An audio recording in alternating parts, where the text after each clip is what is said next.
Et voilà, c'était donc l'Inca, la dernière mutation Nicaragua que j'avais à vous présenter. Lourd. Une sorte de motelé rouge, en fait, là ça se voit pas parce qu'on n'a pas pu voir la queue, mais à la naissance, et surtout quand tu le rajoutes à l'hippo, c'est très coloré sur la queue qui est leather tail.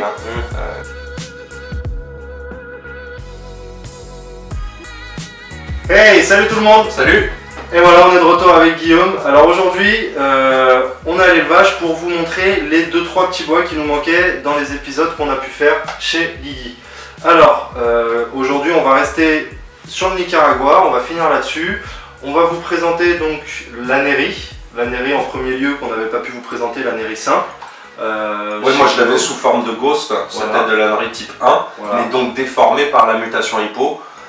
C'est ça. Ce qui donnait un phénotype différent, donc là on va le voir sous simple forme Anéry. Type 1, le type 2, parce qu'il y en a deux types, hein, donc chez les Nic, le type 1 qui va être très similaire au type qu'on avait trouvé chez les Colombiens à l'époque, hein, c'est-à-dire juste un boa qui présente une déficience de rouge, de l'érythrine.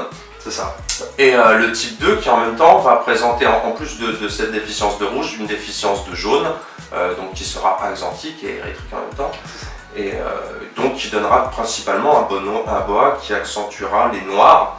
Tout à fait. Tout à fait, ouais, des animaux de plus en plus sombres et de plus en plus noirs. Alors par rapport à ça, pour le coup là, le type 1 qu'on vous présentera est donc une pure souche de Nicaragua. Elle vient de chez mon ami Jack Levader, que vous connaissez déjà, on a fait une petite vidéo chez lui. Le type 2 en revanche, ce n'est pas un Nicaragua à proprement dit, c'est un central américain.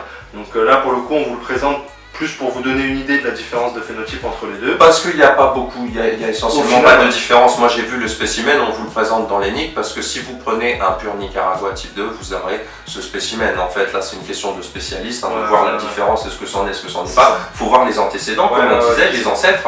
Voilà, bon il est prouvé que là ça n'en est pas, mais visuellement il n'y a pas de différence, donc autant le présenter qu'on puisse voir les différences de phénotype entre les deux types d'âneries chez les Nicaraguas. Et puis après on ira faire un petit tour sur l'île. Yes, on va pouvoir vous présenter aussi les Corn Island du coup. Voilà. Donc ça sera le petit bonus. Donc c'est parti, donc comme pour les épisodes précédents, je vais laisser Guigui prendre les choses en main, j'aime bien comment il vous présente ça. Moi je vais rester derrière l'appareil histoire de pouvoir être au plus près de la chose. Et puis comme d'hab, j'espère que ça vous plaira. Allez, c'est parti.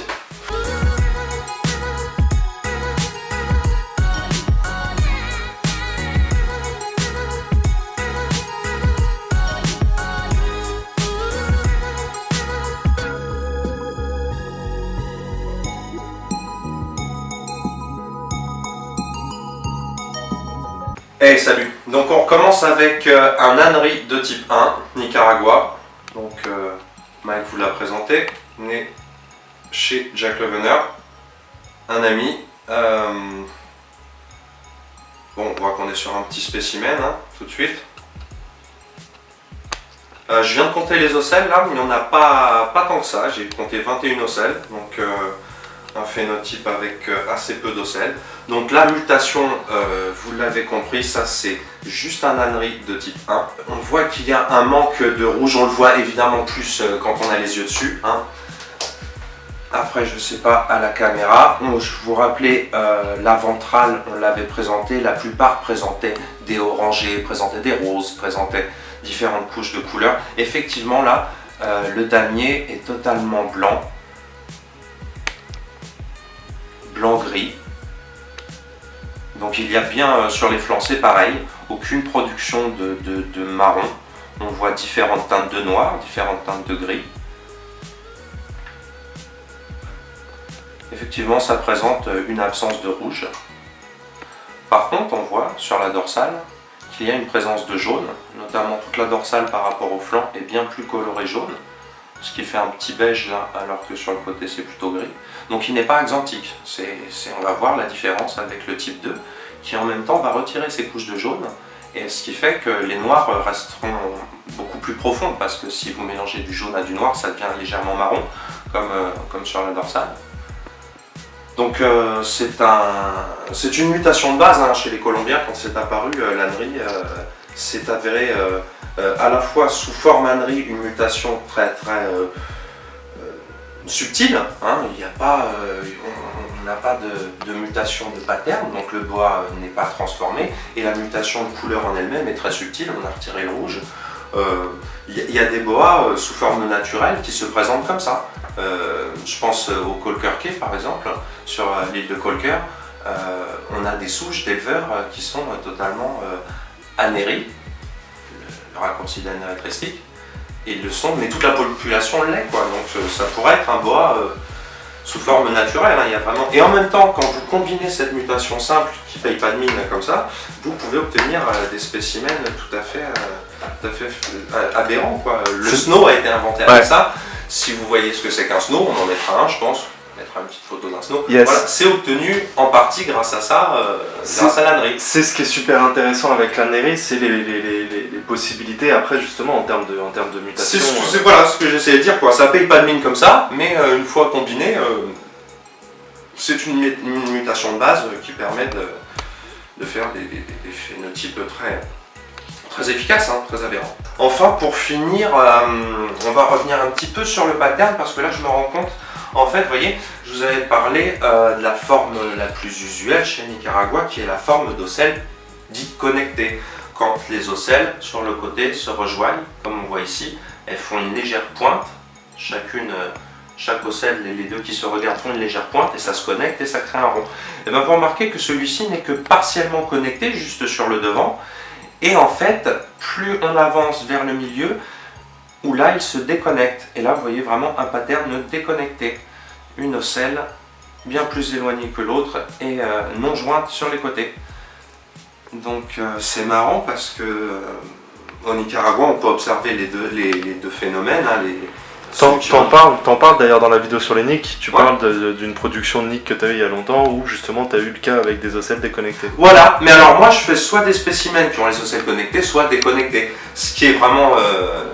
Ouais, c'est que lui il a les deux. Il a les deux, c'est un peu un hybride quoi, tu vois, il est entre les deux phénotypes quoi, il n'a pas réussi à se décider, il présente les deux spécificités en même temps. Voilà. Donc je le rappelle, hein, tout ce qui n'est connecté n'est pas forcément un motelet. Hein. Les gens confondent souvent, dès que ça connecte, ils se disent que c'est un motelet. Ça peut être un simple classique, hein, ou pas. Allez, un ânerie type 2. Donc là on a les deux âneries. Celui-là, l'ânerie type 1 sur ce bras-là. Et sur celui-là, l'ânerie type 2, qu'on voit tout de suite, qu'on perçoit beaucoup plus noir. Hein. D'un noir beaucoup plus profond.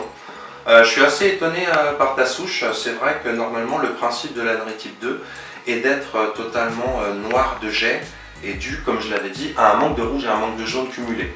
Et les deux, tu retires deux manières de faire différentes teintes de marron. Quoi. Là, il ne reste plus que le noir pur. Quoi. Sur la dorsale, elle me présente quand même pas mal de jaune. On voit que la tête est même très colorée, d'orange. Effectivement, sur un nick, les souches que je connais, hein, on n'aura pas autant de jaune, ou peut-être que je ne les ai pas vues au même stade, peut-être que celle-là est suffisamment adulte pour présenter ces différentes teintes de jaune. Et puis c'est pas du nick non plus.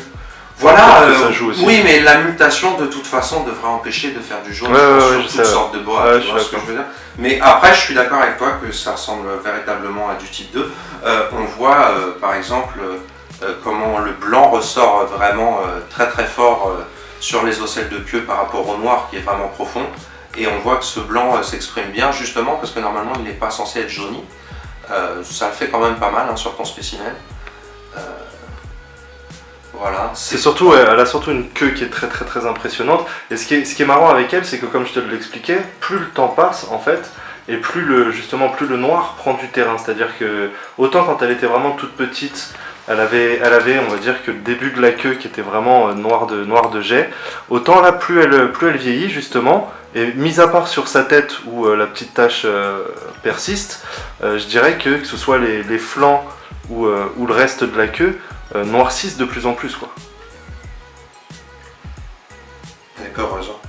Elle est très peureuse. Tu le sens, elle est très très tendue. C'est ça. On va dire ça. Très très très beau spécimen. Moi j'adore l'ânerie type 2. Hein. J'aime quand c'est un peu moins tendu. Après, il y a peu de combos qui se sont faits avec. Je crois qu'on avait fait du pewter. Du pewter, ça consistait à mettre du blood dedans. Et le blood va augmenter les rouges. Alors c'est bizarre, on va me dire d'augmenter les rouges pour les retirer ensuite par une mutation. Bon, bah, ça donnait encore un résultat un petit peu différent. J'espère qu'on trouvera une image de Pewter. Voilà. Sinon, ça n'a pas été combiné dans énormément de mutations. Je sais qu'à l'époque, on parlait souvent d'échecs. Faut dire que c'est des toutes petites souches, donc après, pour combiner 2 mutations, par exemple récessives, génétiquement, vous obtenez peu de possibilités d'y arriver. Quand en plus, vous avez peu de bébés sur la portée, que genre la portée, je sais pas, un boa comme ça, là, ça nous ferait à peine 2-3 bébés, hein, cette taille. Hein. Ouais, je pense qu'il faut attendre encore 1 ou 2 années qu'elle soit un peu plus... Mais bon, forcément, quand vous avez 20% de possibilité de produire un mutant et que vous n'avez que 4 bébés, eh ben, ça n'arrive pas tous les jours. Je t'assure qu'elle va finir par se mordre la queue tellement elle est stressée. Voilà, les 2 types d'âneries. Et non, ce n'est pas un corne. Finalement, on a retrouvé ce petit dernier que Mike tenait à nous présenter. C'est un spécimen que j'ai produit, donc je connais bien. Je vous l'ai déjà montré. Bon, ce spécimen, il valait le coup. C'est donc la souche de Thomas Burke de Ghost que j'ai. Donc ça, c'est un spécimen qui est juste hypo et porteur de la mutation récessive ânerie.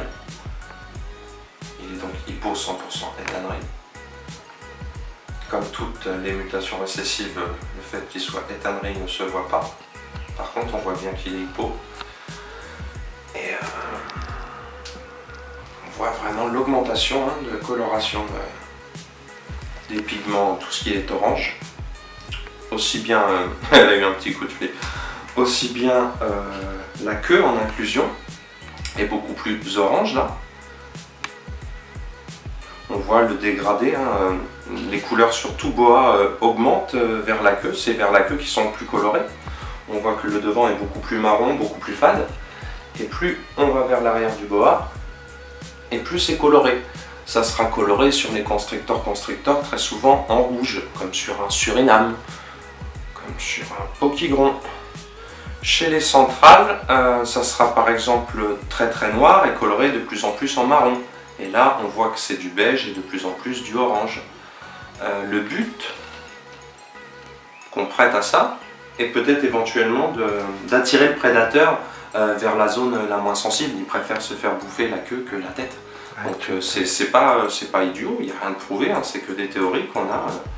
Mais effectivement, le fait que ça soit plus coloré pourrait attirer plus l'attention d'un prédateur vers une zone dont elle peut se passer, quoi. Voilà, donc encore voilà, on voit le coloris de l'hypo. Tu parlais de comment ton ânerie type 2 augmentait ses couleurs. Ce qui est sûr, c'est qu'un boa adulte, les noirs de naissance, par exemple les petits triangles là, inversés, ils sont aujourd'hui plus noirs qu'à la naissance, et puis dans quelques années, ils seront encore plus noirs. Tous les noirs qui sont présents de base augmentent, ne font qu'augmenter. Mais par exemple, tu as dû le remarquer sur cette hypo, quand elle était bébé, elle avait les flancs encore plus dégagés. Ouais. À part les petits losanges qui étaient marqués en noir, entre deux losanges, tu n'avais rien normalement. Ouais. Et en fait, oui, il y a ces mouchetis, de mélanine qui finissent par apparaître avec l'âge, alors qu'il n'y avait pas d'écailles noires à la naissance. C'est assez étonnant. Parce que dans l'ensemble, le pattern d'un boa ne change pas, contrairement à d'autres espèces. Je pense au viridis, où vous avez des espèces qui naissent avec un certain pattern, avec des dessins. Ils disparaîtront, ils feront d'autres dessins à l'âge adulte, alors que celui du boa ne bouge pas. Ce pattern, elle l'avait déjà à la naissance. Ces ocelles-là, elles avaient exactement la même forme à la naissance, juste elles ont grandi avec le boa. Par contre, effectivement, il y a des petites apparitions de mélanine qui se font au cours de l'âge. Eh bien, j'ai envie de dire tant mieux, parce que sur un hypo comme ça, c'est ce qui rajoute au contraste, au mouchetis, au coloris. Et voilà, finalement aussi coloré. Je rappelle, cette souche, tu as vu, je t'avais dit que c'était un pattern assez dominant. Elle a tendance à faire plus trop des ronds, mais plutôt des côtés... des fins assez pointues de celle, quoi. Ouais, carrément. T'as vu, et de nouveau, ça se réarrondit. Et oui, ça se répercute. Bon, allez, on passe aux cornes, parce que moi j'en peux plus, je veux voir les cornes.